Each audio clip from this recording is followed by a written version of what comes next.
ভাই দেশে তো দেখনু আজকেও গন্ডগোল রাখছে। এই যে আসিস নগর ওরা লাভ করতে এগুলো কথা কবার গেলে পর মেজাজ টেজ খারাপ হয়ে যাবে। পরে করবেন যে হাদি সাহেবের মুখ খারাপ। এমন একটা ঘটনাতে এই দেশটার মধ্যে এমন একটা নুলপত সরকার আসছে, ইমার আড়ে চাইরে মনে করে থুরুত করতে আন্দোলন, ধুরুত করতে আন্দোলন, আন্দোলনের আর শেষ নাই। এমন একটার পর একটা আন্দোলন লাগিয়ে আছে। আজকে অটোওয়ালার আন্দোলন, কালকে তোমার রিক্সা চালকের আন্দোলন, এই সে পরশু দিন দেখবেন হলো বুয়ের ঘেরে আন্দোলন। সে আন্দোলনের কোনো শেষ নাই। একটার পর একটা আন্দোলন, আনসার পুলিশ বিডিএ সবাই আন্দোলন। এখন এই আন্দোলনগুলো থামারও পায় না।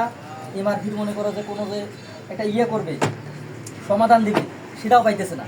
ইতিহাস কথা শুন, এখন মনে কর এই যে আন্দোলনগুলো হবার লাগছে, আমার কথা হবার লাগছে যে এই যে সরকারটা আছে, এই সরকারটা তো আমলা কেন্দ্রিক হইল কেন? এবার কি আমলারা আসি এটা কোনো ক্ষমতা বসাইছে? ছাত্রগুলোর প্রতি আমার কোনো ভরসা নাই নাকি? আজকে আমলারা যেখান কয় আমরা সেখানে শুনে আমলার ঘরে কথা শুনিয়ে এই যে তোমার পণ্যগুলির মধ্যে মার্চ বছরের মধ্যে আসি দিল ভ্যাট বাড়ে। পরে মানুষের সমালোচনার পরে দেখলাম যে ইয়েটা কমিল। এখন দেখো আজকে তোমার একটা আন্দোলন হওয়ার লাগছে, শোক আন্দোলনে ওরা মানি নেয় কথা শুনে। আজকে একটা আন্দোলন হওয়া লাগছে, দেখুন এতটাই মাদ্রাসা শিক্ষকগুলির একটা আন্দোলন হওয়া লাগছে আমার জাতীয়করণের দাবি। কে আমরা মানুষ নয়?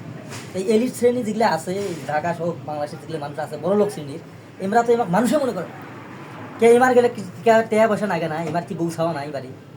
হ্যাঁ, আমরা এই যে বছরের পর বছর আজকে স্বাধীনতার পর থেকেই আমরা মাদ্রাসা চালিয়ে আসতে লাগছে। ইমাক তোমরা বেতন দিয়ে পারবো না, ইমাক তোমরা অনুমোদন দিলেন কিসের জন্য? অনুমোদন যদি দেন তাহলে এমাকে টেয়া দিবেন দমকে।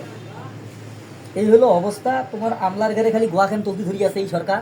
এখন আমার আজকে পেনশন লাগবে, আজকে আমার মহার্ঘ ভাতা লাগবে, কত কি যে আমার নকশা শুরু হয়ে গেছে। মানে এই সরকারটা এমন একটা অবস্থা হয়ে গেছে, আমলা যদি কয় যে এটা কোনো বসিয়ে মতে এই কামও করবে না এই সরকার। এই মানে আমলার ঘরে কথা ছাড়া এবার কোনো একচুল পরিমাণ কোনো নড়াচড়া নাই।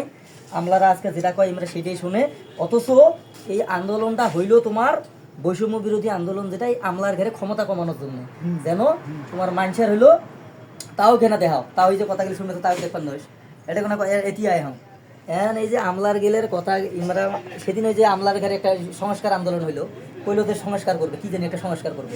মানে আমলারা কয় যাই সংস্কার বলে করছই, যাই বলে সংস্কার কমিটির প্রধান আজিল তাকে বহিষ্কার করা লাগবে, কারণ আমার সংস্কার মানে না ওইটা উমরা ওটা বানবেন নয়। উমার তো মনে খাইতে খাইতে ভুড়ি বাড়ি গেছে। একদিন ঢাকার মধ্যে যে একবার দেখলু এক আমরা দেখুন ভুড়ি এইরকম একটা মোটা একটা বাইকেরও থেকে নামবেই, এটাই সময় ভালো লাগছে না, বাড়ার মতো ভাও নাই আর।